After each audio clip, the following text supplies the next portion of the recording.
Hello and welcome to this week's Wild Spirits News. My name is Sibylle and today I'm going to talk to you about why Multipassionates should cancel Netflix. To start off with, I'd like to emphasize that this is not just about Multipassionates or relevant for them. Neither is it just about Netflix. The reason why I thought of this title is that Netflix played a role in a situation in my own life.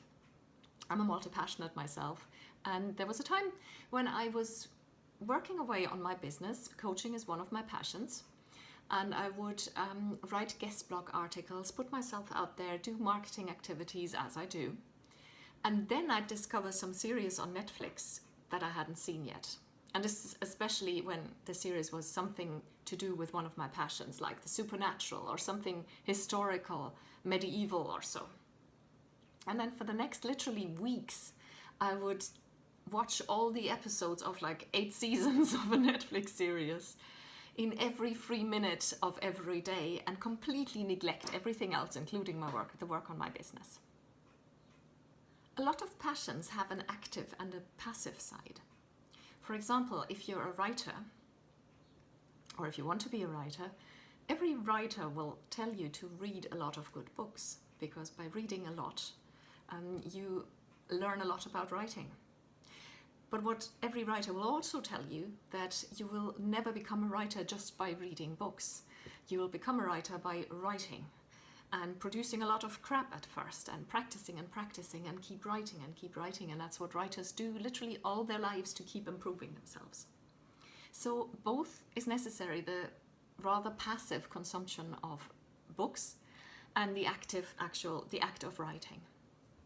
The same goes for, artists.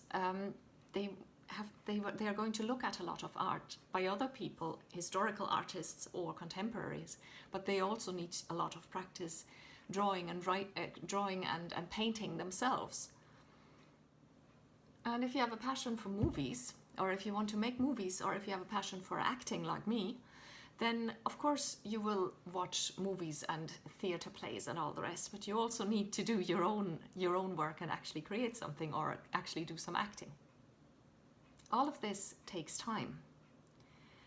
And the problem with multi-passionates is that they are usually passionate about at least 2 of these. And when you add that up, the active and the passive side of 2 or 3 of these passions, then it can easily turn into a passive consumption fest, masked as pursuing your passion.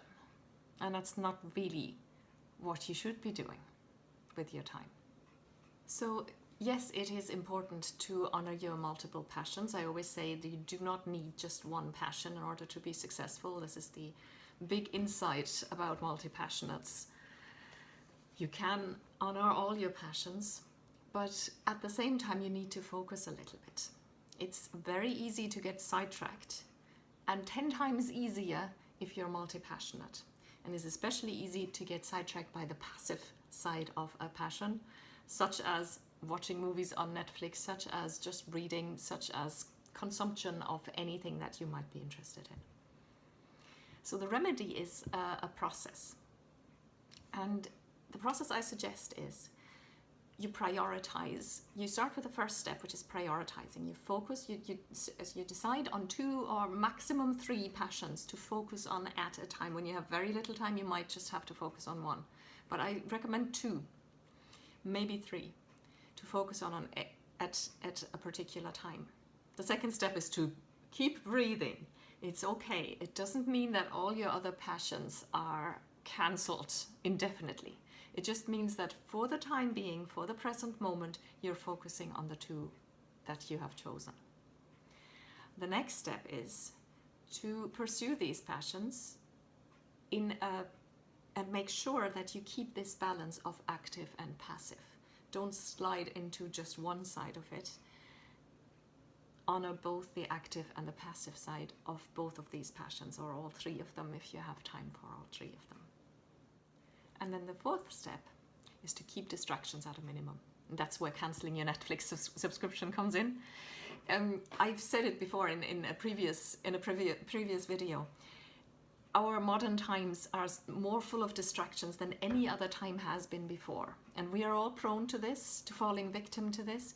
Multipassionates are even more prone to falling victim to it, because we, by our nature, are easily distracted, and we easily get passionate about something. We can easily be enthusiastic about anything shiny that turns up, be it social media, be it, like I said, Netflix, or a new book series, or this or that or the other.